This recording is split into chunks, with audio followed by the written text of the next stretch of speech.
औज़ुबिल्लाहिमिनश्शैतानिर्रजीम बिस्मिल्लाहिर्रहमानिर्रहीम। नाज़रीन कराम सलाम अलैकुम। आज यौम गम है और हमारे आठवें इमाम इमाम रज़ा अलैहिस्सलाम की शहादत की तारीख़ है। ये हमारे आठवें इमाम थे और आले रसूल थे। जैसा कि अक्सर व बेशतर हम पर एतराज़ होता है कि हम हर दिन इमामों के नाम के मजलिस व महफ़िल मुनक़िद करते रहते हैं, इमामों का तज़किरा करते रहते हैं, तो हम तमाम सामीन को और नाज़रीन को बता देना चाहते हैं कि हमारा कोई भी अमल कुरान और हदीस के ख़िलाफ़ नहीं होता। आप कुरान पढ़िए, सूरह बनी इसराइल पढ़िए, तो उसमें परवरदिगार आलम कह रहा है यौमा नदो कुल्लो नासिन बिइमामिहिम, हम हश्र में हर एक को उसके इमाम के साथ बुलाएंगे। अब ये अल्लाह कुरान में कह रहा है कि इमाम के साथ बुलाएंगे, ये कोई हदीस तो है नहीं जिसे ज़ईफ़ कह दिया जाए, रवायत तो है नहीं जिसे गैर मुतबर कह दिया जाए। अब जब अल्लाह कह रहे इमाम के साथ बुलाएंगे तो इमाम का होना भी ज़रूरी है।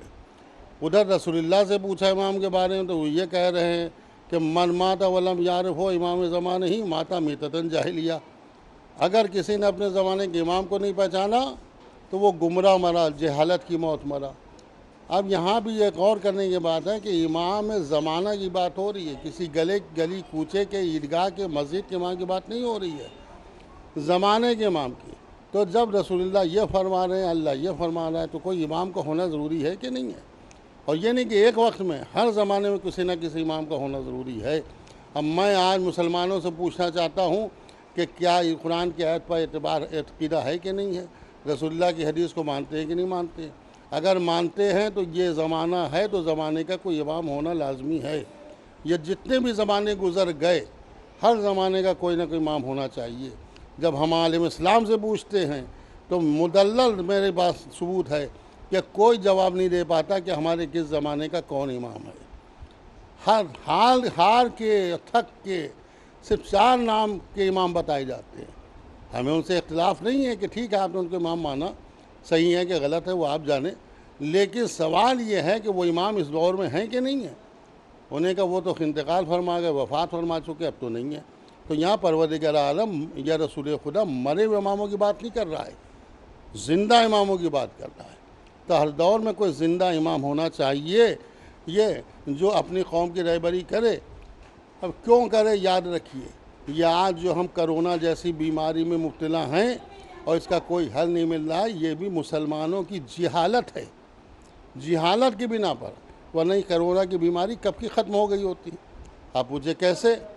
अल्लाह ने इमाम का हर दौर में तयन इसीलिए किया ताकि अल्लाह जानता था जब तक इंसान रहेगा हवादिस रहेंगे, और जब हवादिस रहेंगे तो हवादिस का शिकार होगा, तो जब शिकार होगा तो उससे बचाने के लिए किसी का होना ज़रूरी है।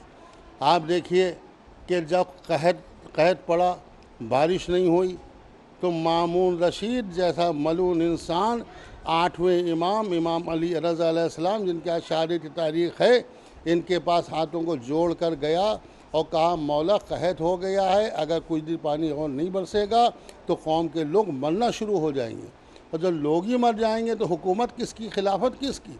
लिहाजा मैं आपके पास आया हूँ कि आप इसको बचाइए, आप बारिश करवाइए। यानी हुकूमत थी, जानती थी कि इस हमारे लिए ज़रूरी है कि इमाम का होना, और बारिश हुकूमत नहीं करवा सकती है, तख्त व ताज का मालिक नहीं करवा सकता, वलीउल्लाह करवा सकता है, जिसको अल्लाह इमाम बनाए वो करवा सकता है। वो जानता था, तारीख उठा के देख ली, किताबें देख लीजिए, हवाले देख लीजिए। तो जब मामून ने ये कहा तो इमाम ने कहा ठीक है, तुम लोगों को जमा करो, मैं बारिश करवाऊँगा। ये देखिए, ये होती इमामत। दुनिया के लोगों की हुकूमत है, उनका हिंदुस्तान में ये हुकूमत है और पाकिस्तान में ये हुकूमत है, ईरान में हुकूमत है, ये सब हुकूमतों के बस की बात नहीं है कोरोना को ख़त्म कर दें। क्योंकि कुछ बलाएँ ऐसी आती हैं, मुसीबतें ऐसी आती हैं, दुनिया वाले हाकिम थक जाते हैं, इनकी हिम्मत नहीं है कि उसको ख़त्म कराएं। तो जब इमाम से कहा उसने कि आप बारिश करवा दिए, अब हमारे बस की बात नहीं, इमाम गए और इमाम ने भरे मजमे में बीच में मुसल्ला बिछाया, 2 रकात नमाज़ पढ़ी, अपने हाथों को बुलंद किया, और जैसे ही आपके हाथ बारगाह हरियत में बुलंद हुए वैसे बादल आना शुरू हो गए, बौछार आने लगी, हल्की हल्की बूंदें बूंदें पड़ने लगी। इमाम ने कहा भी रुक जाओ, कोई परेशान ना हो, धीरे धीरे तुम लोग जाओ, अपने घर जाओ, जब तक तुम सब घर नहीं चले जाओगे बारिश नहीं होगी, तुम सब घर चले जाओ।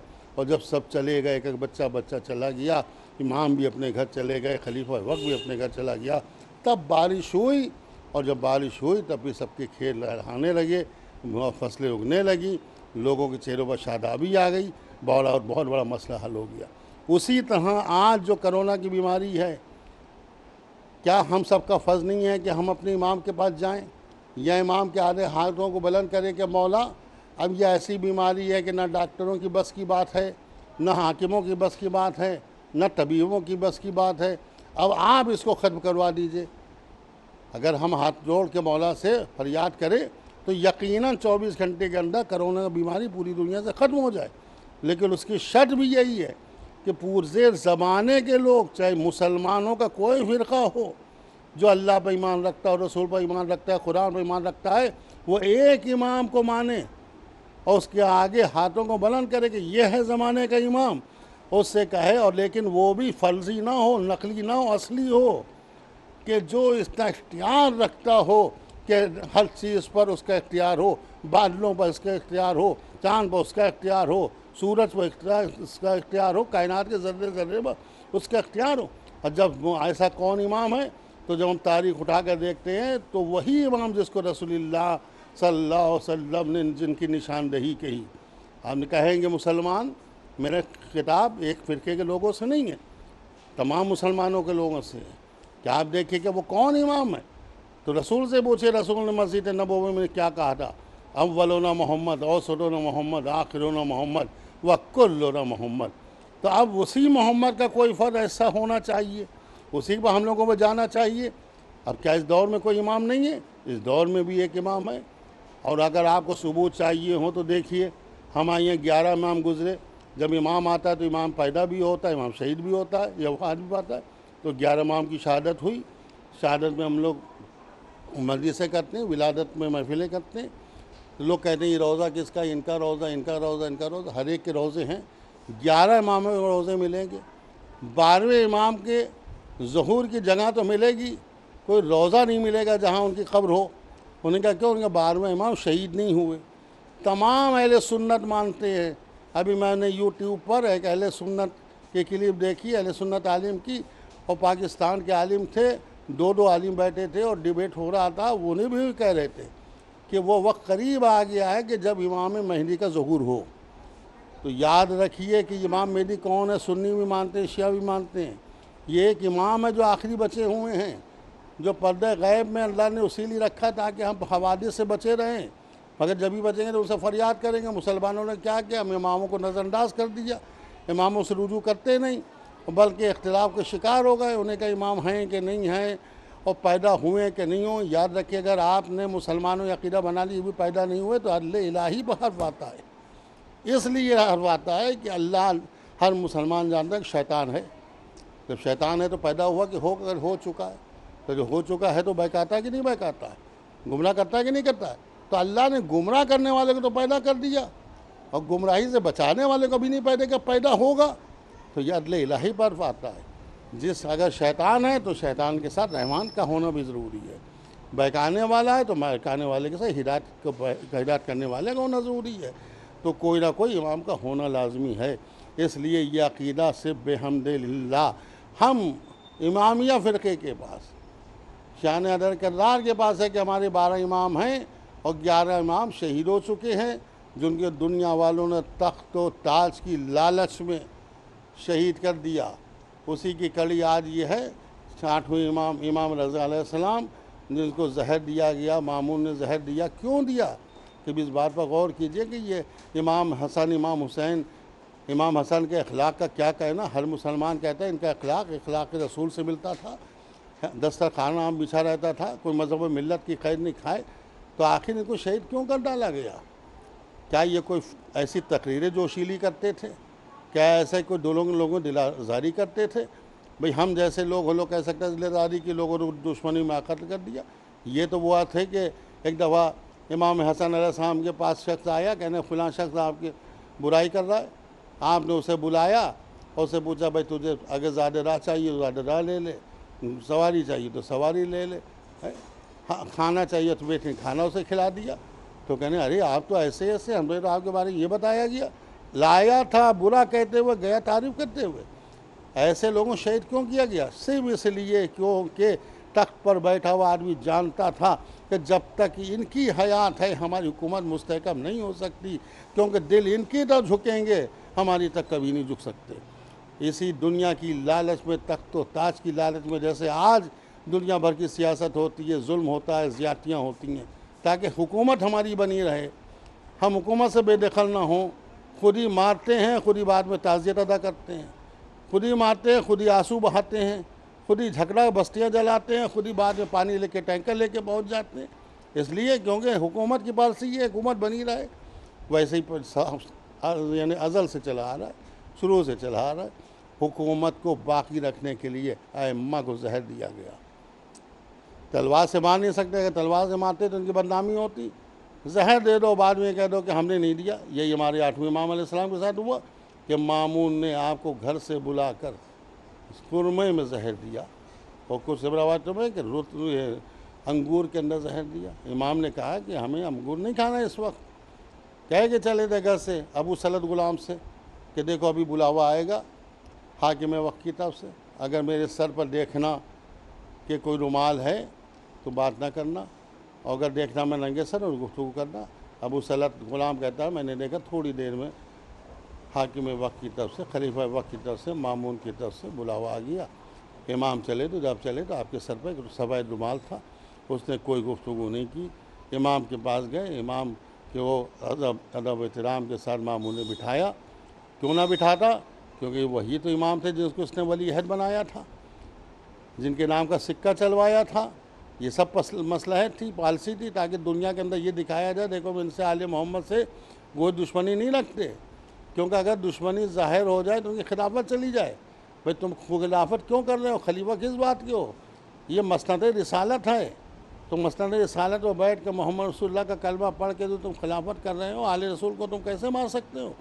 तो याद रखिए, तो ये ज़ाहिर करते थे कि हम इनको बहुत इज़्ज़त देते हैं, बहुत एहतराम करते हैं, लिहाजा वली अहद, और उन्हीं को जहर दिया। अब अंगूर रखे थे, इमाम ने देखा कि अंगूरों का ये रखा है, तबक रखा है, और कहा आइए आप नौश फरमाइए। कि नहीं मेरा दिल नहीं चाह रहा, इस वक्त मैं नहीं खाऊंगा। अरे लीजिए लीजिए, बहुत अच्छे हैं, इतने अच्छे अंगूर कहीं से आपने कभी देखने को भी नहीं आए, आज देखिए कितने अच्छे। इमाम ने कहा जन्नत के अंगूर इनसे ज़्यादा अच्छे हैं, लेकिन ये क्या जाने कि जन्नत क्या है और जन्नत के अंगूर क्या है। लेकिन इसको तो मकसद हल करना है ज़बरदस्ती। आप क्या मुझे खातिर समझते हैं? आपको हम पर भरोसा नहीं है, आपको हम पर एतमाद नहीं है, आप हमें कत्ल करना चाहते हैं। लीजिए लीजिए खाइए, उठा के कोशा इमाम को दे दिया। इमाम जान रहे थे कि अब ये बज़िद है और वक्त आ गया है। आपने 3 अंगूर उसमें से निकाल के नोश फरमाए, उसके बाद पूरा कोशा फेंक दिया, उठ के चले तो ये पूछता है वलदुज़्ज़िना वलद हराम मामून कि कहाँ चले? इमाम ने कहा जहाँ तूने भेजना चाहा था वहाँ चले। उसके बाद इमाम आए और घर में अबू सलत कहता है कि इमाम के चेहरे का रंगत बदली हुई थी। इमाम ने कहा कि अबू सलत दरवाज़ा बंद कर दो। दरवाज़ा बंद कर दिया, इमाम बिस्तर पर लेट गए। जैसे ही आपने लेटे, अबू सलत कहता मैंने देखा उस बंद दरवाज़ों के अंदर एक नौजवान हसीन और खूबसूरत शख्स जिसके चेहरे से नूर आया था, वो आ गया। मैंने साहबजादे आप कौन हैं? बंद दरवाजे से घर के अंदर कैसे आ गए? कहा मैं अल्लाह की दी हुई ताकत से, उसके इल्म से अंदर आया हूँ। मैं तुम्हारे मौका का फ़र्जन हूँ, यानी मोहम्मद तकी अलैहिस्सलाम से। और फ़ौरन अंदर गए। जैसे अंदर देखा इमाम बिस्तर पर लेटे उठे और अपने बेटे मोहम्मद तकी अलैहिस्सलाम को सीने से लगाया।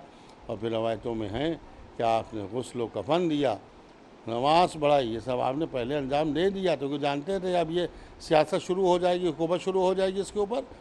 और फिर वो अबू सलत कहता मैंने देखा कि बस लाश इमाम की उठी, हवा में परवास की और इतनी आँखों से ओझल हो गई, दीवार शक करके कि चली गई।